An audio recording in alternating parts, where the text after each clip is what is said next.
পুরা ঘরোয়া কোচদের মধ্যে এই লেগ স্পিন নিয়ে এক ধরনের নাক ছিটকানো ভাব আছে, যারা এক্সপেন্সিভ হয় এটা আমি অ্যাকোমোডেট করতে পারবো না। এই ইনিংসের ভরে আমি এখনো কনভিন্স না যে লিটন ফর্মে চলে এসেছে। আমরা এক্সপেক্ট করি যে লিটন খুব ভালো খেলবে, কিন্তু ন্যাসাউ কাউন্টিতে যেহেতু পরের ম্যাচটা হবে সাউথ আফ্রিকার সাথে, বল কি করবে আমরা জানি না, সেহেতু লিটন সম্ভবত ওই ম্যাচটা অবশ্যই খেলবে। সাউথ আফ্রিকা উইকেটের যে অ্যাসিস্ট্যান্ট আছে, সাউথ আফ্রিকাকে মানে আপনার টার্গেট করতে হবে 110-এর বেশি করতে দেওয়া যাবে না, তাহলে আপনার একটা চান্স আছে।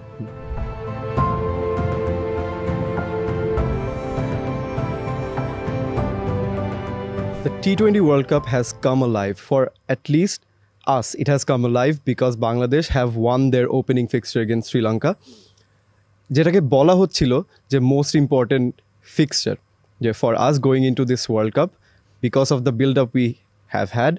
সো এটা কি আমাদের মোস্ট ইম্পর্টেন্ট ফিক্সচার ছিল কিনা, বা মোস্ট ইম্পর্টেন্ট উইন ছিল কিনা একুশ ভাই? হ্যাঁ, আপনি যদি দেখেন মানে শ্রীলঙ্কার ম্যাচটা জিততে পারলে বাংলাদেশ সুপার 8-এ যাওয়ার একটা সম্ভাবনা থাকে, না হলে মানে সম্ভাবনার বিচারে অনেকটা পিছিয়ে যায়। সাউথ আফ্রিকা আরও বেশি কঠিন প্রতিপক্ষ, আপনি ধরেই নিয়েছেন নেপাল এবং নেদারল্যান্ডের সঙ্গে আপনি জিতবেন, ঠিক আছে। তো আপনি যদি শ্রীলঙ্কার সঙ্গে যদি হেরে যেতেন, সাউথ আফ্রিকার সঙ্গে জেতার সম্ভাবনা কম মনে করছেন আর কি, তারপরে বাকি দুইটা জিতলেও কিন্তু আপনার ওই সুপার 8-এ যাওয়াটা মানে প্রায় অসম্ভবের মধ্যেই থাকতো। তো কাজেই এই ম্যাচটা এই জন্যই বেশি গুরুত্বপূর্ণ ছিল। প্লাস শ্রীলঙ্কা হচ্ছে যে বাংলাদেশের থেকে মানে কাছাকাছি প্রতিপক্ষ, বাকি দুইটা হচ্ছে নেদারল্যান্ড এবং নেপাল, তারা বাংলাদেশ থেকে একটু পিছিয়ে, তাদেরকে হারাবেন এটা হচ্ছে প্রত্যাশিত, বেশি প্রত্যাশিত। সাউথ আফ্রিকার সঙ্গে জেতাটা মানে ওদের মানে টিম ম্যানেজমেন্টের কথাই, ওদের একটা খারাপ দিন আসতে হবে, বাংলাদেশের অনেক ভালো খেলতে হবে, নানান রকমের সমীকরণ মিলতে হবে। শ্রীলঙ্কার সঙ্গে আপনি মেকআপ করতে পারবেন আপনার যে সামর্থ্য আছে সেটা দিয়ে। তো এই কারণেই হচ্ছে সবচেয়ে গুরুত্বপূর্ণ ম্যাচ ছিল। শ্রীলঙ্কাও তারা আগে একটা ম্যাচে খুব বাজে একটা হার তাদের সঙ্গে ছিল, অনেক দিন ধরে তারা খেলার মধ্যে ছিল না দল হিসাবে। সব মিলিয়ে মানে বাংলাদেশ যদিও খারাপ সময়ের মধ্যে দিয়ে যাচ্ছিল, তারপর এই ম্যাচটাতে মনে হচ্ছিল যে কিছু একটা করতে পারবে, এবং সেটা করতে পারে। বাংলাদেশের ওই যে একটা আত্মবিশ্বাস তলানিতে চলে গিয়েছে, নানান রকমের কথা হচ্ছে, সমালোচনা হচ্ছে, ওইটা থেকে একটা ওভারকাম হওয়া গেছে আর কি। এই জিনিসটাই আত্মবিশ্বাস এসেছে, আমরা একটা বডি ল্যাঙ্গুয়েজের পরিবর্তন দেখতে পেরেছি, যেটা আসলে আমরা এক্সপেক্ট করছিলাম না, যে বিল্ড আপটাতে এত স্ক্রুটিনি, এত ক্রিটিসিজম। আমি পার্সোনালি বলবো deservedly they brought this on to themselves a lot of it at least. তো এই বডি ল্যাঙ্গুয়েজটা নিয়ে আসা ফার্স্ট গেম থেকে, এই ব্যাপারটা কীরকম লেগেছে নিলয়? না মানে শ্রীলঙ্কা বাংলাদেশ ম্যাচটা যখন শুরু হলো, প্রথম পাওয়ার প্লে দেখে মনে হচ্ছিল যে এই ম্যাচটাও হাত থেকে চলে গেছে, কারণ শ্রীলঙ্কার প্রথম 6 ওভারে 53 রান করে ফেললো 2 উইকেটে। নিসাঙ্কা খুবই ভালো ব্যাটিং করছিল, মনে হচ্ছিল যে আজকে সে 20 ওভার খেলে সেঞ্চুরি করে যাবে, এরকমভাবে এত ভালো ব্যাটিং করছিল। আমার মনে হয় মোমেন্টামটা শিফট হয়েছিল ওই যখন শান্ত ডিসাইড করলো যে মুস্তাফিজকে পাওয়ার প্লের পরপরই সে আবারও বল করাবে। মুস্তাফিজ কিন্তু ডেথ ওভার স্পেশালিস্ট, যদি আপনি সেই হিসাবে মুস্তাফিজকে ব্যবহার করেন তাহলে মুস্তাফিজের একজন আপনি 2 বা 3 ওভার একদম লাস্টের জন্য রেখে দেবেন, কিন্তু শান্ত সেটা করেনি। শান্ত জানে যে এখন একটা উইকেট লাগবে, তো 9th ওভার সম্ভবত ছিল, সে মুস্তাফিজকে আনলো। আউট হওয়ার আগের বলটাই মুস্তাফিজ করেছিল শর্ট বল করেছিল, একটু পেসে করেছিল। মুস্তাফিজের পেস এত হাইও ছিল না, মিড 130s ছিল। নিসাঙ্কা খুব আরামে পুল করে বাউন্ডারি না 6 হয়েছিল আমার খেয়াল নেই। কিন্তু পরের বলটাতেই মুস্তাফিজ কী করলো, কাটারটা করলো, একটু সামনে ফেললো, একটু কাটারটা করলো। নিসাঙ্কা ভালো ব্যাটিং করছে, কনফিডেন্স ছিল, শর্ট খেলতে গেল, টপে আউট। সে ছাড়া শ্রীলঙ্কার আর কেউ ভালো ব্যাটিং করেনি সেদিন। সত্যি বলতে ধনঞ্জয় ডিসিলভা আর আসালাঙ্কা বাংলাদেশের হয়ে ব্যাটিং করেছে, সত্যি বলতে ওই মোমেন্টামটা পুরোপুরি তারা নষ্ট করেছিল। তো ওই উইকেটটা পড়ার পরই মোমেন্টামটা শিফট হয়। আর দেখে মনে হয় ওই শান্ত তার প্রেস কনফারেন্সও পরে বলেছিল, নাকি ম্যাচের পরপর বলেছিল যে আমরা 10-15 দিন ধরে প্ল্যান করছি ম্যাচের জন্য। দেখে তাই মনে হয়েছে তারা এই ম্যাচটাকে ঘিরে বাংলাদেশের অনেক ভালো পরিকল্পনা ছিল প্রথম থেকেই। যেমন পাওয়ার প্লেতে সাকিব 2 ওভার করেছে, এটা ব্যাকফায়ার করেছে, সাকিব মার খেয়েছে ওই 2 ওভারে, কিন্তু বিশেষ করে সেকেন্ড ওভারে নিসাঙ্কা 4টা 4 মেরেছিল।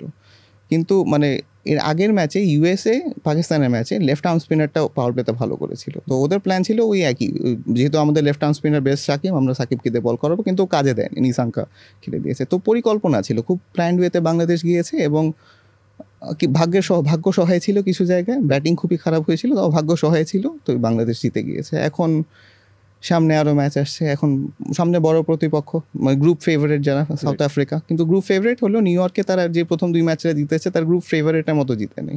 নিউ ইয়র্কের পিচটা খুবই আনপ্রেডিক্টেবল, তো আনপ্রেডিক্টেবল ম্যাচের জন্য আমরা আমরা নেক্সট ম্যাচটা খুব আনপ্রেডিক্টেবলই হবে। হবে right. মানে আমাদের শোর নাম পিচ পারফেক্ট, নিউ ইয়র্কের পিচ হচ্ছে পিচ পারফেক্টের অপোজিট কি বলা যায়, ইমপারফেক্ট। ইমপারফেক্ট ওটা একসাথে 4-5 ধরনের রিঅ্যাকশন, মানে এখন তো ওই ইমপারফেক্ট পিচে যদি কোনো মিরাকল করে ফেলতে পারে Bangladeshi, right, Niloy is calling for a miracle to happen. Sri Lanka ম্যাচেও আমরা যদি একটু আসি যে একাদশ নিয়ে কি কোনো সারপ্রাইজ লেগেছে কিনা? আমরা তো শাক মেহেদিকে খেলতে দেখেছি রেগুলার, আমরা অর্থোডক্স অপশনটা আমাদের মানে একটা স্ট্রেংথের জায়গা হয়তো ভাবা হয়, তো সেখান থেকে এক হচ্ছে 3 পেসার অ্যান্ড সেকেন্ডলি শাক মেহেদির এক্সক্লুশনটা, তো ওইখানে কি আপনার কোনো সারপ্রাইজিং এলিমেন্ট লেগেছিল কিনা? আমার কাছে মনে হয় না, কারণ হচ্ছে যে আপনি যদি পেসারদের কথা বলেন, 3জন পেসার কিন্তু লাগে, দরকার হয়। টি20 ম্যাচে আপনি 3জন পেসার ছাড়া ডেথ ওভারে যদি মানে রান ডিফেন্ড করতে যান, আবার স্লগ ওভারে যখন বোলিংয়ে, তখন কিন্তু আপনার অপশন থাকবে না। যেমন আপনার যে রান ডিফেন্ড করতে গেলে বিশেষ করে, তখন দেখা গেল যে আপনি মানে খুব কম রান করেছেন, সেটা ডিফেন্ড করতে হচ্ছে। শুরুতে আপনার 2জন মূল বোলারকে ইউজ করিয়েছেন অনেক বেশি উইকেট নেওয়ার জন্য, রাইট। তো আপনার সবগুলো অপশন যদি শেষ হয়ে যায়, তখন আপনি ওই ডেথ ওভারে স্পিনারদের বল দেওয়া যায় না, খুব টাফ। তো ওই জায়গায় 3 পেসার আসলে লাগেই আর কি, আমার মনে হয়। তো ওই জায়গায় শেখ মেহেদিকে খেলাতে হলে আপনার ওই একজন ব্যাটসম্যান কমাতে হতো, ধরেন সৌম্য সরকারকে বসিয়ে যদি খেলানো যায় তাহলে সেটা করা যেত। তারা সেটা ভাবে নাই, তারা চিন্তা করেছে যে ব্যাটিংটা আমাদের একটু কনসার্নের জায়গা, ব্যাটিংয়ে খুব সবসময় একটা খারাপ অবস্থা করে রাখা ব্যাটিং। হ্যাঁ, ওইটাই আরেকটা অপশন ছিল হয়তো, যেন সৌম্য সরকারের জায়গায় যদি জাকির আলী অনিককে খেলানো হতো, সে লোয়ার অর্ডারে ব্যাট করতো, বাট ওইটা হয়তো যদি ধরেন শেখ মেহেদি খেলতো, শেখ মেহেদি যদি খেলতো তানজিম আসাম সাকিবের বেলায়, তাহলে হয়তো ওইটা করা হতো, তখন 2টা চেঞ্জ আসতো। তখন সৌম্য সরকারকে চিন্তা করা হয়তো একটা ওভারের জন্য, মানে পেস বল করবে 1টা ওভার বা 2টা ওভার, সেইটা করে দেবে। আর হচ্ছে 2টা পেসার আমরা স্পেশালিস্ট 2টা পেসার খেলাবো, আর স্পিনার হচ্ছে 3টা। তো এরকম ওই 2টা কম্বিনেশনের বাইরে আপনার যাওয়াটা খুব ডিফিকাল্ট আর কি। আমার মনে হয় নেক্সট ম্যাচে শ্রীলঙ্কা হয়তো did they miss a trick. Exactly, শ্রীলঙ্কার যেটা হয়েছে আর কি, আপনার তারা 2টা পেসার নিয়ে নেমেছে, মাতিসা পাতিরানা আর নুয়ান্তু সারা, আরেকজন পেসার ছিল না। বাকি মানে পেস অলরাউন্ডার দাসুন সানাকা আর অ্যাঞ্জেলো ম্যাথিউস, তারা আসলে তাদেরকে এক ওভারও আসলে রিলাই করতে পারবেন না আর কি, ভরসা করার মতন না। হয়তো কোনো দিন আপনার 3 ওভারও দিয়ে দেবে, কিন্তু বেশিরভাগ দিন দেখা যাবে যে 1টা ওভারও দিতে পারছে না। 19তম ওভারে বল করতে দিয়েছে দাসুন সানাকে, সে ফুলটস দিয়েছে। ওই ফুলটসটা যদি না হতো, ম্যাচটা যদি লাস্ট ওভারে যেত, কি হতো এটা কিন্তু মানে, তাই না? আবার যদি একটু ধরেন দাসুন সানাকার বদলে যদি মাধুশঙ্কাকে খেলাতো, লেফট আর্ম পেসার মাধুশঙ্কা কিন্তু একটা অ্যাঙ্গেল ক্রিয়েট করে বল করে। লাস্টে বাংলাদেশের যেই ব্যাটিংয়ে যারা ছিলেন বেশিরভাগ হচ্ছে রাইট হ্যান্ডেড ব্যাটসম্যানরা ছিলেন, তো একটা অ্যাঙ্গেল ক্রিয়েট করে বল করতো। ওই ছোট টার্গেটও কিন্তু মাত্র 2 উইকেট আপনার হাতে আছে, যদি 3টা ডট বল হয়ে যায় প্রেশারটা কিন্তু চেঞ্জ হয়ে যায়। একটা উইকেট পড়ে গেলে একটা স্পেশালিস্ট বোলারের অভাব, মানে পেসারের অভাব তারা ফিল করেছে। কারণ আপনার ওই ধনঞ্জয় ডিসিলভার ওভার বাকি ছিল, কিন্তু ধনঞ্জয় সিলভা কি মানে অফ স্পিন আবার ওই যে ম্যাচ আপ হয়ে যায়, মাহমুদুল্লাহ মেরে দেবে, এই জন্য অফ স্পিনার দিতে পারছিল না, দাসুন সানাকে বাধ্য হয়ে দিতে হয়েছে। তো ওই জায়গায় আসলে 3টা পেসার, আমার মনে হয় যে আপনার টি20 ম্যাচ যে কোনো জায়গায় 3টা পেসার আপনার দরকার। এই 3 পেসারের এটা হয়তো আমাদের যে নেক্সট ম্যাচ নাসো স্টেডিয়ামে, তো সেটা হচ্ছে নিউ ইয়র্কে, তো সেখানেও হয়তো আমরা 3 পেসারই দেখতে পারি একাদশে, কারণ most of the 11s, most of the sides that have played হয়তো on that particular আসলে সৌম্য সরকারের জায়গায় জাকের আলী আসবে, সেক্ষেত্রে আপনার লিটন আবার ওপেনিং এ যাবে, জাকের আলী নিচে আসবে, এর বাইরে আমি কোনো চেঞ্জ দেখছি না। নাসাউ কাউন্টিতে শ্রীলঙ্কা সাউথ আফ্রিকার যে ম্যাচ হয়েছিল, ওইখানে দাসুন সানাকার বলও আনপ্লেয়েবল মনে হচ্ছিল, পিচ এত খারাপ ছিল, তো সেই হিসাবে সৌম্য সরকার দলে থেকে যেতে পারে, এটাও ঠিক। মানে বাট ওই আপনার কয়টা বলার লাগবে, এটাও একটা বিষয়। হ্যাঁ, সৌম্য সরকার থাকতেই পারে। নাসাউ কাউন্টির উইকেট আসলে কেউই প্রেডিক্ট করতে পারছে না, এটা ঠিক স্লো উইকেট সেটা বলা যাচ্ছে না, এটা আসলে আমি বলবো টোটালি আন্ডার প্রিপেয়ার্ড একটা উইকেট। লেন্থ থেকে আচমকা লাফাচ্ছে বল, আবার একই জায়গায় পড়ে মানে অন্যরকম হচ্ছে, ইনভেরিয়েবল বাউন্স হচ্ছে, নানান কিছু হচ্ছে। এবং আজকে দেখলাম যে ইন্ডিয়া পাকিস্তানের খেলা আছে, রোহিত শর্মা গতকালকে প্রেস কনফারেন্সে বলেছেন যে কিউরেটরের সঙ্গে আমরা কথা বলেছি, উনিও কিন্তু কনফিউজড, মানে কিউরেটর নিজেই কনফিউজড, উনি বলতে পারছেন না যে আসলে ঘাস বেশি দিলে ভালো হবে নাকি ঘাস কম দিলে ভালো হবে, কি করলে ভালো হবে তার বুঝতে পারছে না। সো এটা সবার জন্য নতুন একটা জিনিস হচ্ছে যে সাউথ আফ্রিকা এখানে 2টা ম্যাচ খেলেছে, বাংলাদেশ একটা প্র্যাকটিস ম্যাচ খেলেছে, সাউথ আফ্রিকা এখানে একটু বেশি প্রিপেয়ার থাকবে আমার মনে হয়। ওই জায়গা ছাড়া আসলে মানে সবার জন্য একটা মানে ডার্ক জোন আর কি। আমাদের বোলিংটা নিয়েও যদি আসি, এই পার্টিকুলার ম্যাচটাতে রিশাদের যে পারফরমেন্সটা আসলে এটা মানে it's a memorable performance and বলতে হয় যে one of the best performances মানে firstly because it is by a leg spinner, Bangladeshi leg spinner, and secondly যেভাবে স্টেজে উঠে আসলে নিজেকে তুলে ধরার যে ব্যাপারটা থাকে, মেলে ধরার যে ব্যাপারটা থাকে, he did that 100%. So how do you see this? আরেকটা জিনিস ছিল যে যেখানে আমরা রিশাদের ট্রেডিশনাল যে অ্যাকশনটা, তার অ্যাকশনের টার্ন এক্সট্র্যাক্ট করাটা একটু ডিফিকাল্ট, এটা আসলে টাইম এগেন অনেকেই বলেছে, and even this has left fans confuse যে সে বল আসলে ঘোরাতে পারছে না কেন, বা এক প্রকারে মেনেই নেওয়া হয়েছে সে বল আসলে ঘোরাতে পারে না। So he has to rely on flight, drift and the other extra bounce. So সেই ইয়ে থেকে আমরা খুব ডিফারেন্ট একটা ব্যাপার দেখতে পেরেছি। He added অনেক টার্ন পেয়েছে, turn to his arsenal. So and that made him a completely different bowler, and meters ও দেখাচ্ছিল যে সেখানে 3.6 ডিগ্রি টার্ন সে এক্সট্র্যাক্ট করেছে, সব থেকে বেশি so far among spinners in this tournament. So how do you see Rishad's impact in that game? রিশাদের strength হচ্ছে তার লাইন। সে আপনি ওই ম্যাচে যদি তার বোলিং এটা দেখেন, সে হয়তোবা কিছু বল গুড লেন্থে দিয়েছে, কিছু শর্ট হয়েছে, কিছু ফুল হয়েছে, কিন্তু সব কিন্তু স্ট্যাম্প বরাবর লাইনে, স্ট্যাম্প হিট করছে, স্ট্যাম্প বলে তার মানে তার লাইনে যে সে একই লাইনে যে বল করে যেতে পারে, স্ট্যাম্প বরাবর বল করে যেতে পারে, এটা হচ্ছে তার প্লাস পয়েন্ট, এটা তার মূল ব্যাপার। কিন্তু তাকে নিয়ে যে মূল অভিযোগ ছিল লেগ স্পিনার, সে লেগ স্পিনার হলেও তার বল লেগ স্পিন করতো না, টার্ন লেগ ব্রেকটা আমরা আসলে সে অর্থে দেখতে পারতাম না। কিন্তু এই ম্যাচে বল লেগ ব্রেক করা শুরু করেছে। এখন জানি না, তাকে নিয়ে তো বাংলাদেশ ক্রিকেট বোর্ডে অনেক বড় একটা ইনভেস্টমেন্ট আছে, সে কয়েক বছর ধরেই সে আমাদের সেই এই টিম সেট আপের সাথে আছে। সে মনে হয় একমাত্র প্লেয়ার যে ন্যাশনাল টিমে সেট হওয়ার পরে প্রিমিয়ার লিগে ডিপিএলে মোটামুটি টিম পাওয়া শুরু করছে। শাইন পুকুরের হয়ে সে খেললো এবার, না হলে তো সে বেঞ্চে বসে থাকতো, মানে সে ন্যাশনাল টিমে বেঞ্চে বসেই ছিল আসলে আবানি, দেন তাকে অ্যাকোমোডেট করা হয়েছে যে শাইন পুকুরের সে ভালো করেছিল, ভালো অনেক উইকেট নিয়েছে শাইন পুকুরের হয়ে।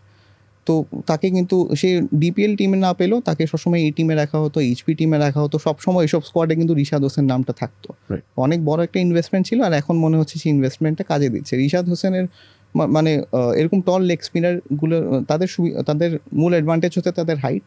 তারা যদি গুড লেন্থে বল করে, পিচে যদি কিছু বাউন্স থাকে, বলটা খুব একটা অকওয়ার্ড বাউন্সে ব্যাটসম্যানের কাছে আসে, শর্ট খেলাটা খুব ডিফিকাল্ট। যদি পিচে একটু বাউন্স থাকে, শর্ট খেলাটা খুব difficult.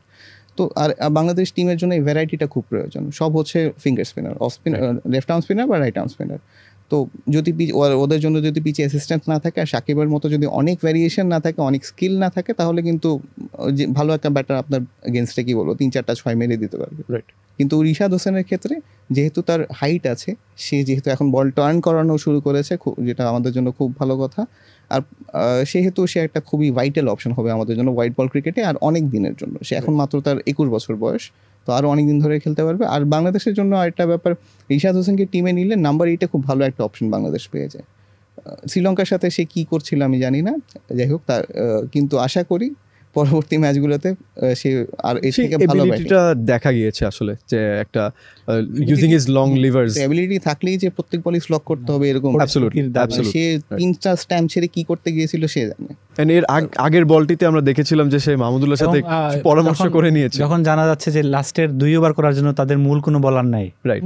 So you have to wait. সবাই এটাই বলছিলেন আসলে সবাই। সে আউট হলো, পরের বলে ফুল বলে তাসকিন এলবিডব্লিউ হয়ে গেল, তখন মাথায় হচ্ছে যে আর তো 2 বল, মানে আর তো 2, আর শ্রীলঙ্কার আর 2 উইকেট লাগে, আর 2টা ভালো বল, 2টা ইয়র্কার, 2টা বোল্ড, শেষ। হতে পারতো, কিন্তু হয়নি। বাংলাদেশের ভাগ্য ভালো এই ক্ষেত্রে। তো এই ব্যাপারে একটু কেয়ারফুল। তবে পুরো বাংলাদেশের ব্যাটিংয়ের ক্ষেত্রে এই জিনিসটাই বারবার দেখা গিয়েছে। ওই যখন তৌহিদ হৃদয় 3টা 6 মেরে দিল ইকুয়েশন, তখন রিকোয়ার্ডেড 5-এর নিচেও চলে গিয়েছিল। তখন তো আর সেখান থেকে আসলে ম্যাচ হারার কোনো অ্যাভিনিউ আসলে ওপেন থাকা উচিত না for any normal side, professional. You can go that far, but any normal side I would say. But এটাকে থ্রিলার বানানোর, এই ম্যাচটিকে থ্রিলার বানানোর পিছে সবচেয়ে বড় হাত আসলে আমাদের ব্যাটিং লাইন আপেরই বলা যায়। ওটাতে আসছি আমি, একটু রিশাদের ব্যাপারটা নিয়ে একটু বলি, সুযোগ করি। সেটা হচ্ছে যে আমি চন্ডিকা হাতুরা সিংহকে একটা মানে এই ব্যাপারে একটা ধন্যবাদ দেওয়া যায়, কারণ বাংলাদেশ লেগ স্পিনারের গুরুত্ব কিন্তু বাংলাদেশ মানে ঐতিহ্যগতভাবেই বুঝতো না, এবং উনি হাথুরুসিং এ যখন এর আগের মেয়াদে এসেছিলেন তখনও কিন্তু তিনি খুব ডেসপারেট ছিলেন একদম লেগ স্পিনারের জন্য। অনেককে ট্রাই করেছেন, অনেককে চেষ্টা করেছেন, জুবাইর হোসেন লিখনকে নিয়ে এসেছেন, তানভীর হায়দার ট্যুর করে এসেছিলেন, মানে একদম কাছাকাছি একটু লেগ স্পিন করতে পারে এরকমই খোঁজা হচ্ছিল, এবং রিশাদ হোসেনকেও সেভাবেই নিয়ে আসা একটা মানে স্পিনার হান্টের মাধ্যমে। তারপরে যেটা হয়েছে, আমাদের কিন্তু কালচারটা এখনও কিন্তু খুব ভালো না, যেটা হচ্ছে যে আপনার ঘরোয়া ডোমেস্টিক লেভেলে কেউ খেলাতে চায় না। আপনার প্রিমিয়ার ডিভিশন লিগে বেশিরভাগ দলের পুশ করতে হয়, বিসিবি বলে দিতে হয়, জাতীয় লিগে, ইভেন জাতীয় লিগ যেটা হচ্ছে বিসিবি টুর্নামেন্ট, সেখানে লেগ স্পিনারকে খেলানো হয় না আর কি, একাদশে থাকে। জাতীয় দলে খেলে ফেলেছে, এরকমও হয়েছে আগে, যে আমিনুল ইসলাম মানে বিপ্লব, জুবাইর হোসেন লিখনের বেলায় অনেকবার হয়েছে, ম্যাচ পায় না, তারা খেলারই সুযোগ পায় না। রিশাদ হোসেন কয়টা ম্যাচ খেলেছে দেখবেন, যে ডোমেস্টিকে একদমই, বিপিএলে খেলতে পারে নাই কিন্তু। তো ন্যাশনাল টিম এত ভালো করার একটা প্রসপেক্ট, সে কিন্তু বিপিএলে খুব কম ম্যাচ খেলেছে, সেখানে সালাউদ্দিনের মতন কোচ আছেন, আমরা অনেক প্রশংসা করি, তিনিও কিন্তু রিশাদকে খেলাননি। তো আমাদের পুরা ঘরোয়া কোচদের মধ্যে এই লেগ স্পিন নিয়ে এক ধরনের নাক ছিটকানো ভাব আছে, যারা এক্সপেন্সিভ হয় এটা আমি অ্যাকোমোডেট করতে পারবো না। এটা মানে হাথুরুসিং এ একদম মানে একদম একঘেয়েমি করে এটাকে নিয়ে গেছেন, বিজিবিকে বুঝিয়েছেন নানান বিভাবে। যেটাও বলা হচ্ছিল যে এইচপি এবং যে বাংলাদেশ টাইগার্সের যে প্রোগ্রামগুলো, ওইখানে দেখবেন ইন্টারেস্টিংলি ওই প্রোগ্রামগুলোতে বাংলাদেশের কোচরা, স্থানীয় কোচরা চালান, ওই প্রোগ্রামগুলোর মধ্যে ম্যাচ হয়, মানে একদম নিজেদের মধ্যে ম্যাচ, এটা কোনো ধরনের তো কম্পিটিটিভ ক্রিকেট না, জাস্ট ম্যাচ। ওই ম্যাচে লেগ স্পিনার খেলানো হয় না, এরকম ঘটনা অনেকগুলো আছে। এখন চিন্তা করেন, মানে ওইখানে কিন্তু কে জিতলো কে হারলো এটা আসলে নাই। তারপরে চিন্তা করেন ওইটাতেও কিন্তু এরকম ভাবেই মানসিকতা কাজ করে। তাদের আমার মনে হয় যে হাথুরুসিং যদি না থাকতেন তাহলে রিশাদকে কেন করি, মানে অনেক কিছু, সে খুব ভালো ফিল্ডার, গান ফিল্ডার, রাইট, সে হিট করতে পারে, বিস্ফোরক ব্যাটসম্যান, এইগুলো সব এলিমেন্টস যোগ করে লেগ স্পিন করতে পারে, নানান কিছু বুঝিয়ে তাকে মানে খেলানো হয়েছে, পুশ করা হয়েছে। হাথুরুসিং সেটা করতে পেরেছেন, সেই ফলটা কিন্তু পেয়েছে। তো মানে আমাদের ইনভেস্টটা আর কি মানসিকতার দিক থেকে ইনভেস্টটা ওইরকমভাবে ছিল না, আমরা হয়তো কিছু লোক দোকানে ইনভেস্ট ছিল। আশা করি মানে রিশাদের মাধ্যমে ঘরোয়া লেভেল, শুধু বিসিবি না, যে ডোমেস্টিকের যারা কোচ আছেন ফার্স্ট ডিভিশন থেকে শুরু করে, লেগ স্পিনার যে নাই একদম তা না, কিন্তু তারা উঠে আসার সুযোগটা পাচ্ছে না। ইভেন একটা কেস মনে পড়ে, যে বিপিএলটা হয়তো বিসিবি যেটা করেছিল তখন একটা আই থিঙ্ক একটা ম্যান্ডেটরি একটা ব্যাপার ছিল যে প্রতি দলে লেগ স্পিনার রাখতে হবে বা খেলাতে হবে, কিন্তু বিসিবির যে দলটা মিনিস্টার ঢাকা ছিল মোস্ট প্রবাবলি, সেখানেই ছিল না। এন্ড শাহরিয়ার নাফিসকে সেই প্রশ্নটা করা হয়, এন্ড সে আসলে ক্লিয়ার কাট কোনো আনসার দিতে পারেনি। লেগ স্পিনার থাকলে যেন হেরে যাবে আর কি, খেলালে হেরে যাবে, এরকম একটা মানসিকতা আছে। তো আপনি সবাইকে বলছেন যে মানে ফ্র্যাঞ্চাইজ মডেলে আপনি সবাইকে বলছেন, হ্যাঁ ভাই, আমাদের দেশের ক্রিকেটের স্বার্থে আমাদের একটা লেগ স্পিনার আমাদের ডেভেলপমেন্টের জন্য আপনারা খেলান। প্রথম কোন লেগ স্পিনার বিশ্বকাপে খেললো বাংলাদেশের, টি-20 বিশ্বকাপে বাংলাদেশের স্পেশালিস্ট লেগ স্পিনার, সাথে অলক কাপালি ছিল, তাকে স্পেশালিস্ট আমি ধরছি না। ব্যাটিং এর ইয়েতে যদি আসি, লিটন দাসের কথাটা বলতে হয় যে perhaps this is one of the most important innings he has played in the past year or so, or more than a year. 38 বলে 36 রানের একটি ইনিংস, এটা নিয়ে আসলে মানে অন পেপার যদি দেখেন এটা নিয়ে মাতামাতি করার কিছু নেই, এটা নিয়ে তেমন এক্সাইটেড হওয়ারও কিছু নেই।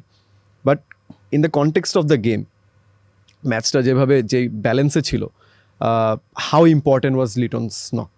খুবই ক্রুশিয়াল ইনিংস, আমি সবচেয়ে ক্রুশিয়াল বলবো, কারণ 6 রানে যখন 2 উইকেট পড়লো, প্রথমে একটা উইকেট পড়লো, তারপরে 1 উইকেট পড়লো, ওই সময় বলে কিছু না কিছু হচ্ছিল। তার আগে যদি একটা আসি, লিটনকে কি আপনি নাম্বার 3-তে দেখে একটু অবাক হয়েছিলেন?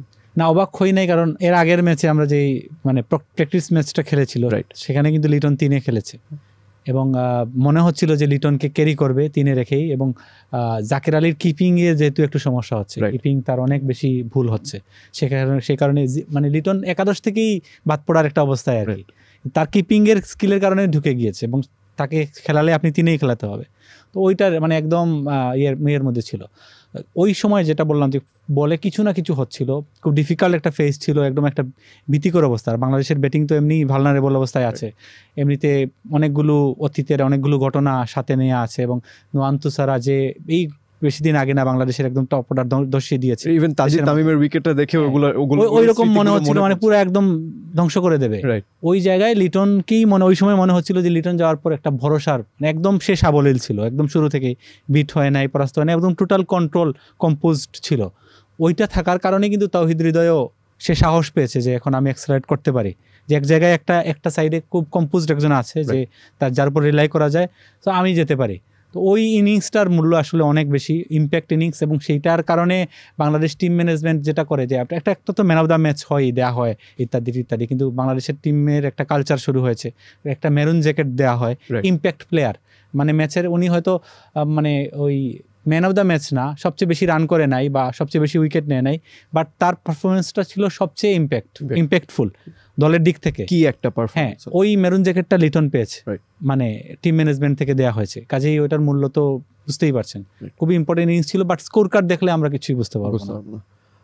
সেই দিকে কিছু অ্যাড করব? না, আমি এক্সপেক্ট করিনি যে এই ম্যাচটা লিটন খেলবে। আমি ভেবেছিলাম যে জাকির আলী খেলবে। Yeah. তো লিটনকে দেখে আমি সারপ্রাইজ ছিলাম, কিন্তু এতে বাংলাদেশের জন্য খুব ভালো হয়েছে। লিটন কি বলবো, প্রথম ভাই যা বলছিলেন, বল তো অনেক কিছু করছিল লিটন, খুবই লিটনের ইনিংসে এই ব্যাপারটা ইন্টারেস্টিং লেগেছে। সে যখন বল ডিফেন্ড করছিল বা এক রান সিঙ্গেলস নেওয়ার ট্রাই করছিল, তখন তাকে খুব কন্ট্রোলে মনে হচ্ছিল, কিন্তু যখন সে শট খেলতে যাচ্ছিল তখন আমার মনে হচ্ছিল যে ব্যাটে বলে হচ্ছে না। তার প্রথম বাউন্ডারিটা ছিল টপে, যে রাইট, সুইপ করতে গিয়েছিল, একটা তার শট অফ অথরিটি ছিল, একটা পুল শট খেলেছিল, ওইটা পুরা ইনিংসে ওই একটাই শট কাভারে ছিল 4, কাভারে 104 ছিল। আমার ঠিক মনে আসছে। আচ্ছা, ওইটা শট মানে পুল শট অফ অথরিটি বলতে ওই শটটা দেখে মনে হচ্ছিল যে না, লিটন বোধ হয় ফর্মে আসছে বা Right. কিছু। তো দেখা যাক, আমার ওই ইনিংসটা ভালো হয়েছে, কিন্তু এই ইনিংসের ভরে আমি এখনো কনভিন্স না যে লিটন ফর্মে চলে এসেছে। আমরা এক্সপেক্ট করি যে সেই লিটন খুব ভালো খেলতে যাবে। দ্যাট ইজ আ ভেরি, কিন্তু intriguing ন্যাসাউ point. কাউন্টিতে যেহেতু পরে ম্যাচটা হবে সাউথ আফ্রিকার সাথে, বল কি করবে আমরা জানি না, সেহেতু লিটন সম্ভবত ওই ম্যাচটা অবশ্যই খেলবে। খেলবে। এই একই ব্যাটিং লাইন আপটা সম্ভবত সেমই থাকবে। অ্যান্ড ওখান থেকে যদি তহিদ হৃদয়ের ব্যাপারটাও আসি, the way he dominated the monstrosity of that over in particular, কারণ প্রথমে তাকে খুব নার্ভি মনে হচ্ছিল দুইটার, তিনি পরপর সবসময় মনে হয়, হ্যাঁ, এটা তার ইনিংস শুরুর বেলায় আমরা প্রায়ই দেখি। অ্যান্ড রান আউট হওয়ার প্রবণতাটা বা রান আউট করিয়ে দেওয়ার প্রবণতাটা এটাও অনেক দেখা যায়। এরপরে আসলে হাসারাঙ্গার উপরে যেভাবে তিনি চড়াও হলেন, ম্যাচ আপটা হয়তো ছিল হাসারাঙ্গা আই থিঙ্ক পুরো 4 ওভারেই তার 80% যদি দেখি আমরা, সে হয়তো রং ওয়ানই করেছে। সেই এর থেকে ইয়ের হার্ড হিটিং অ্যাবিলিটিটা, যে 6 হিটিং অ্যাবিলিটিটা আমরা দেখতে পেরেছি। হাউ ডু ইউ সি ইট? মানে টি-20 জিততে হলে আপনাকে কিছু মোমেন্টসে ক্যাশ ইন করতে হবে। ওই তখন বল আর রান, রিকোয়ার্ড রান আর রিমেইনিং বল প্রায় সমান ছিল। তো ওই সময় ম্যাচ যদি বাংলাদেশ কয়েকটা উইকেট হারিয়ে ফেলে, তাহলে বাংলাদেশ টাফ সিচুয়েশনে পড়ে যাবে। তো ওই সময় লিটন কি বলবো, তখন হৃদয় স্ট্রাইকে ছিল। হৃদয় একটা ক্যালকুলেটেড রিস্ক নিয়েছে বলা যায়। সে হাসারাঙ্গাকে টার্গেট করেছে, হাসারাঙ্গাকে সে খেলতে পারবে, সে জানে সে হাসারাঙ্গা এগেনস্টে বিগ শট খেলতে পারবে। এইভাবে টার্গেটেড করে সে পরপর 3 বলে 3টা 6 মারলো, আর রিকোয়ার্ড রেট এক ধাক্কায় 5-এর নিচে চলে আসলো, আর ম্যাচটা বাংলাদেশের হয়ে গেল। প্রথম 3 বলে যখন 3টা 6 হলো, আমি ভাবলাম সে বোধহয় এখন 6-6 একটা ট্রাই নিবে, কারণ এখন কারণ he is already run his job. Say out হলো, এখন সে তার কাজ করে ফেলেছে। এখন বাকি ব্যাটসম্যান যেহেতু সাকিব আর মাহমুদুল্লাহ পরে আছে, তাদের ম্যাচটা সামলে নেওয়ার কথা, সে ভরসা করা যায়। তো লিটন ওই তহিদ হৃদয়, বাংলাদেশের মিডল অর্ডারে অনেকদিন এরকম কোনো এক্সপ্লোসিভ ব্যাটার ছিল না। আপনি এখন টি-20 ক্রিকেটটা এরকম, আগে অ্যাঙ্কার রোলটা ব্যাপারটা এখন এক প্রকার চলে যাচ্ছে। এই টি-20 ওয়ার্ল্ড কাপে আমরা দেখতে পাচ্ছি, যেহেতু পিচ অনেক ডিফিকাল্ট, তাই অ্যাঙ্কাররা কাজে আসতেছে, কিন্তু অ্যাঙ্কার হলে আপনি রানে বল খেলতে পারবেন না। বাবর আজম যেটা করলো পাকিস্তান ইউএসএ ম্যাচে, সে রানে বল 40 করলো, কী লাভ হলো? সে যদি কিছু রিস্ক নিতে পারতো, কয়েকটা বাউন্ডারি বেশি মারতে পারতো, তাহলেই হয়তো বা ম্যাচটা পাকিস্তানের ছিল।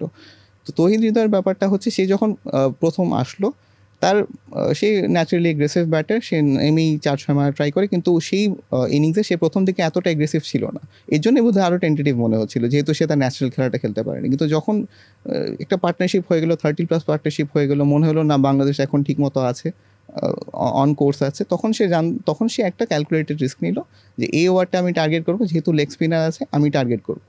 এই ওভারে যদি আমি কয়েকটা বাউন্ডারি নিতে পারি, একটা বড় ওভার করে ফেলতে পারি, এই চেষ্টা বাংলাদেশে সে সেভাবেই করলো, আর সেভাবেই কিন্তু ম্যাচটা গেল। শেষের দিকে একটু গুবলেট হয়ে গিয়েছিল, কিন্তু শেষ পর্যন্ত Bangladesh got over the line. আর ওই ইনিংসটাই ওই ইম্প্যাক্টের কারণেই চেষ্টাতে বাংলাদেশ কমপ্লিট করতে পারলো। Moving on to the next match, the pitch, like it's tipped to be our best friend for the next game. আমার কাছে এই ইয়েতে মনে হচ্ছে যে, I'll finish my statement, যে এই ওয়ার্ল্ড কাপের একটা মূল একটা ফিচার যদি দেখি, যে বড় টিম ছোট টিমের মধ্যে যে গ্যাপটা, যে ফারাকটা, সেটা কিন্তু কমিয়ে আনার ক্ষেত্রে পিচের ভূমিকাটা সবচেয়ে বেশি। Right. So that is why you see Papua New Guinea giving West Indies a fight, and এমন অনেক আরো বেশ কিছু ম্যাচে আমরা দেখেছি সাউথ আফ্রিকাকে ফ্রাইড দিল, রাইট। সো সবসময় হারায় এবার ফাইট। নাহলে মানে how do you outplay South Africa's batting? How do you outplay England's batting? So there are a few mismatches there. There are a lot of mismatches there. So the pitch is acting as a bridge to bring down that gap. Equaliser. Right. So next match নিয়ে যদি আসি south আফ্রিকার সাথে, তো বাংলাদেশের একটা advantage definitely হতে পারে যে the type of the wicket of course, and what else, আসলে আমরা কিভাবে ম্যাচটা আমরা আসলে কিভাবে জিততে পারি এগেইনস্ট সাউথ আফ্রিকা। মনে হচ্ছে টস জিততে হবে আগে, কারণ নাসাউ কাউন্টিতে যারা টস জিতেছে আগে মানে চেস করেছে তারা সবাই জিতেছে।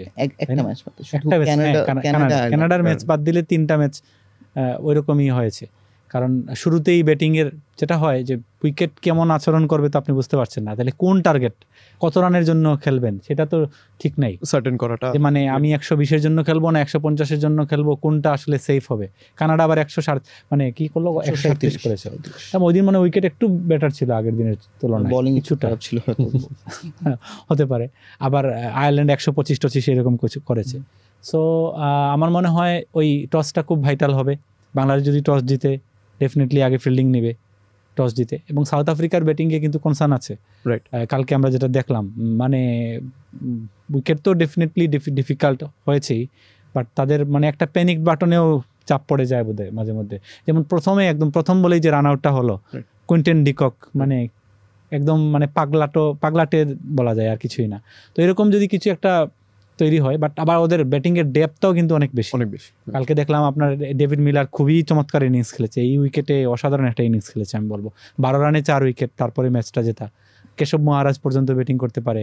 সো টস জিতে বাংলাদেশের যে বোলিং আছে, তাসকিন ফর্মে আছে, মুস্তাফিজ ফর্মে আছে, বাকি যারা আছে। তবে আমার এখানে একটা কনসার্নের জায়গা আছে, সাকিব আল হাসানের ফর্ম কিন্তু ভালো না, মানে বোলিং ফর্ম আমি যদি বলি। ব্যাটিংয়েও তার একটু সমস্যা হচ্ছে, লাস্ট ম্যাচটা তার শেষ করে আসা উচিত ছিল, ওই জায়গাটা থেকে রান বেশি না। ওই সাকিবের আউটের পরে কিন্তু ওপেন হয়ে গিয়েছে খেলা, নাহলে কিন্তু এরকম একটা স্ক্যারি মুভমেন্ট তৈরি হওয়ার কথা না সাকিবের ওই শটটার পরে। সাকিবের ব্যাটিংয়ের ইস্যু, কিন্তু বোলিংয়ে আমি যেটা দেখছি লাস্ট ওই ম্যাচটা বলবো, তারপরে তার আগে আপনি নাসাউ কাউন্টিতে যে ম্যাচটা খেলেছিল ইন্ডিয়ার এগেনস্টে, বোধহয় 50 রানের কাছাকাছি সাকিব দিয়েছে, 47 বা 48 এরকম সাকিব 4 ওভারে। সাকিবের ওভারে প্রচুর রান হয়েছে। ওই দিন কিন্তু ইন্ডিয়াও স্ট্রাগল করছিল শুরুতে ব্যাটিংয়ে, বল ওইভাবে ব্যাটে আসছিল না, কিন্তু সাকিবের বোলিংয়ের সময় তারপরে অনেক রান হয়ে গিয়েছে, কিছু ইম্প্রোভাইজ শট হয়েছে। সাকিবের বোলিংটা আমার মনে হয় একটু কনসার্নের জায়গা আছে। সাকিব ডেফিনেটলি একটা অনেক সফল একজন বাংলাদেশের ইতিহাসের সেরা একজন খেলোয়াড়, চ্যাম্পিয়ন একজন খেলোয়াড়, তার বোলিংটা নিয়ে ডেফিনেটলি তিনি কনসার্ন আছেন। ওই জায়গা ছাড়া বাংলাদেশের বোলিং কিন্তু খুব কম্পোজ। ওই বোলিং দিয়ে সাউথ আফ্রিকা উইকেটের যে অ্যাসিস্ট্যান্ট আছে, সাউথ আফ্রিকাকে মানে আপনার টার্গেট করতে হবে 110-এর বেশি করতে দেওয়া যাবে না, তাহলে আপনার একটা চান্স আছে। যদি হাউ ক্যান উই, প্রথমে টস জিততে হবে, যদি টস জিতে বোলিং নিতে হবে, চেষ্টা করতে হবে যেন ওরা 3 ফিগার মার্কটা টাচ করলেও যেন বেশি উপরে না যায়, এটা ট্রাই করতে হবে। আর যদি টস হেরে যায়, যদি ব্যাটিং করতে হয় 130 দেখে মনে, যদি পিচ একই থাকে চেষ্টা করতে হবে 130। মানে কয়েক বছর আগের মিরপুরে যদি আমরা ফেরত চলে যাই, আমাদের অস্ট্রেলিয়া নিউজিল্যান্ডের সাথে যে সিরিজ হয়েছিল ওইখানে মানে 120-130 করে ফেলতে পারলে মানে হয়ে গেছে, আপনার কাজ হয়ে গেল। এরকম টাইপ পিচই মনে হচ্ছে। এখন দেখা যাক, এখন যদি আইসিসির ওরা গ্রাউন্ডসম্যান ওরা যদি কোনো মিরাকেল করে ফেলে, দেখা গেল যে এক ধাক্কায় পিচ 200 হয়ে গেল, জানি না, দেখা যাক। মিরাকেল মনে হয় না কোনো মিরাকেল হবে, হওয়ার সম্ভাবনা দেখছি না। আউটফিল্ডটাও কিন্তু খুব খারাপ, আউটফিল্ডটা খুব, বল যাচ্ছে না তো, আটকে যাচ্ছে। তাদের কম্বিনেশনটাও বেশ ইন্টারেস্টিং। তারা কিন্তু এক স্পিনার দিয়েই মোটামুটি খেলেছে, কেশব মহারাজের উপরে ভরসা রেখেছে, অ্যান্ড এইডেন মার্ক্রামের যদি প্রয়োজন হয় তাকে হয়তো অ্যাটাকে আছে। অ্যান্ড পেসার যদি দেখেন আপনি, হয়তো 4 পেসার নিয়ে তারা খেলছে, মার্কো ইয়ানসেন, অ্যান্ড ওখানে আছে হচ্ছে রাবাদা, নরকিয়া অ্যান্ড বার্টম্যান খুবই ভালো বল, রিয়েলি গুড। প্রথম ম্যাচে সে 9 রান দিয়েছিল 4 ওভার, রাইট। পরের ম্যাচে বোধহয় তার 2 এর ঘরেই ছিল বোধহয়, পরের ম্যাচেও তার 4 উইকেট নিয়েছিল সে। তো বার্টম্যানকে আমরা দেখলাম মানে ফিল্যান্ডারের মতো কিছুটা মনে হয়, পেস খুব বেশি নেই, কিন্তু যেহেতু পিচে অ্যাসিস্ট্যান্স আছে almost unplayable and then they're looking to hit the deck মানে এই ব্যাপারটা আমার কাছে একটু ইন্টারেস্টিং লেগেছে যে মানে যেহেতু দুইটা ম্যাচে এই উইকেটেই খেলেছে তারা উইকেটটার আইডিয়া খুব ভালো করে তারা অ্যাবজর্ব করতে পেরেছে they are looking to hit the wicket and naturally Nortje is a hit the নরকিয়ার ব্যাপারটা ইন্টারেস্টিং মানে ও আইপিএল এ খুব খারাপ খেলছিল Right. জানি না উইকেটের কারণে হয়তো এখানে নিউ ইয়র্কের উইকেট বলেই হয়তো হতে পারে এটা বাট ওর মানে বেশ কিছুদিন ধরে খারাপ একটা ফর্ম যাচ্ছিল এই বিশ্বকাপে সে সুপার বোল করছে সেটাই দেখলাম যে হিট দ্য ডেক বোলার হলে একটা সুবিধা পাচ্ছে হয়তো বাংলাদেশের ক্ষেত্রে সেই ক্ষেত্রে তাসকিন খুব ভাইটাল হবে তাসকিনের ওপেনিং স্পেলটা খুব ভাইটাল হবে Right. আর শরীফুল আমি জানি না খেলবে কিনা বা ফিট আছে কিনা আমি ডাউটফুল হয়তো বা তানজিম সাকিবই সম্ভবত এই ম্যাচও খেলবেন কিন্তু তাসকিনের 4 ওভার বা প্রথম পাওয়ার প্লেতে সে 2 ওভার বা 3 ওভার যেটা করবে সেটা ভাইটাল হবে কয়েকটা উইকেট লাগবে lots of things have to go right for us to do something about South Africa. When I'm not looking at the victory or anything like that, but to do something, to make a game out of it. We're hoping for that. We're hoping for the pitch to, I don't know, remain the same, I guess. So we're hoping for a win. We're hoping for Bangladesh to go through, I guess. Let's see. Fingers crossed. So thank you, gentlemen. Really nice talking to you. We are hoping for a Bangladesh win.